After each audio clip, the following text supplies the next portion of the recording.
I know. You stand and join me in reciting the Pledge of Allegiance. I pledge allegiance to the flag of the United States of America and to the republic for which it stands, one nation, under God, indivisible, with liberty and justice for all. Today is Tuesday, January the 19th. This is a regular meeting of the Greensburg Water Board. I'm going to have a roll call vote on it. Robin? Present. John? Present. Frank? Present. Tony? Present. Chuck? Yes. Looks like everybody's in attendance. Minutes from December meeting were distributed in your packet. Is there any corrections or objections to the minutes from December? If not, they'll be accepted as distributed. First line of business is roller, Rick. If you recall, last month I came to you about a 3-way purchase of a roller so we can start patching. We have been patching our holes ourselves, but we've been renting the roller off B&C. You wanted 3 quotes. I took that back to Mark Foster Camper. He's the one who got the original quote. He got 3 more from us. You see the first page from BowMag. The second page is from DW Equipment. And the third was the original from Southeastern. BowMag came in at $15,595. We paid a third of that.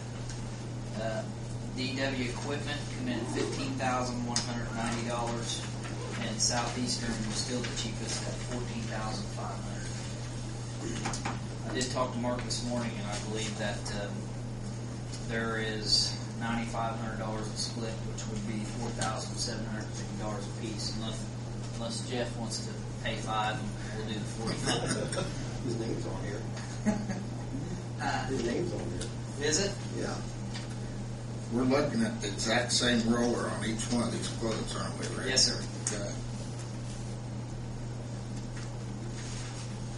What I'm asking for is the $4,750 to purchase our third of the roller from Southeastern. So moved. Motion been made. Second. Second. Roll call vote. Robin? Aye. John? Yes. Frank?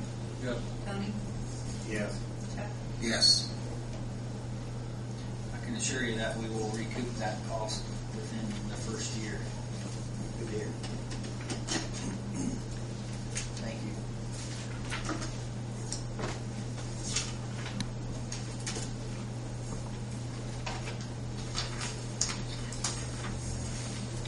Operations report.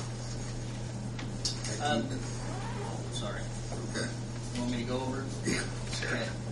Okay. You have your 2009 operations report, kind of an outlook of what we've done last year as far as out in the field. Robin had requested last year that he wanted the previous year on there to kind of compare. That's good. It is on there from service lines repaired to main leaks to hydrants to you name it, it's on there. You have the mileage on the vehicles. We have all our miscellaneous billing on the next 2 pages. Water loss as far as service line leaks, water main breaks. Total revenue on the last page. Do you have any questions on what something means or? Is routine flushing for May, is that pretty standard? Routine, yeah. We used to do it in 4 days. We take 4 evenings. What we do now, since I started the flushing program, is we take 2 evenings and we'll split the city in half. We have the sewer plant, we have the street department. We'll have 8 or 10 crews out there at a time, and we hit them mains pretty hard. So, short of the privatized fire hydrants, everything is worked, and that's kind of when we get. That's when we know that hey, there's 10, 12 fire hydrants out there that needs replaced or worked on or what have you. Like a lot of water, but it's necessary then, I guess. Yes. It is something that wasn't done in the past, and I think since we started doing it, I think the rusty water calls has dropped tremendously. Wouldn't you say that, Donna? Oh, definitely. helps a lot scouring your mains. I went west of the 8th Ford. The 4 main just seemed like a ton of water. But that's, John, sometimes when you have 8 or 10 crews out there at a time and you have a 4-inch nozzle on a fire hydrant, running for 20 minutes at a time, and you've got 8 to 10 crews at a time doing that, you go through some water pretty quick. I mean, others yet. I don't know what the total is. It's over 500, 538, something like that. If you've seen in the on the news the trouble that Indianapolis has been having, Yeah. that kind of curtails that too. Of course, you still get one that if it don't shut down all the way, but your drain backs are leaking, there's still a possibility that it can fill up full of water and it could happen.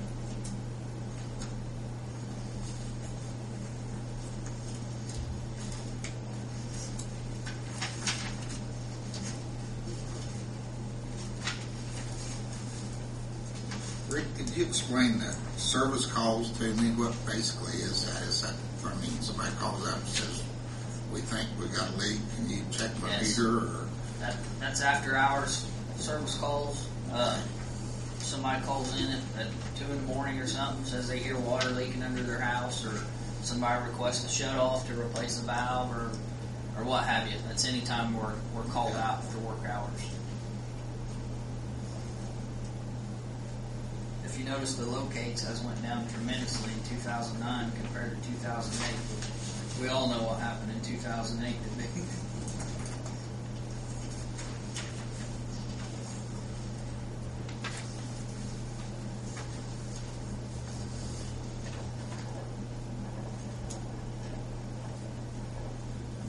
Anybody got any questions for Rick on the operations report?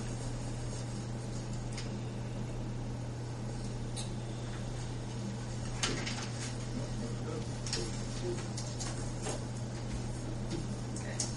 Thanks, Rick. Thank you. HNTV update there. Good evening. What I got in front of me is a couple things. One is, the mayor can update us. Where are we staying on all the easements?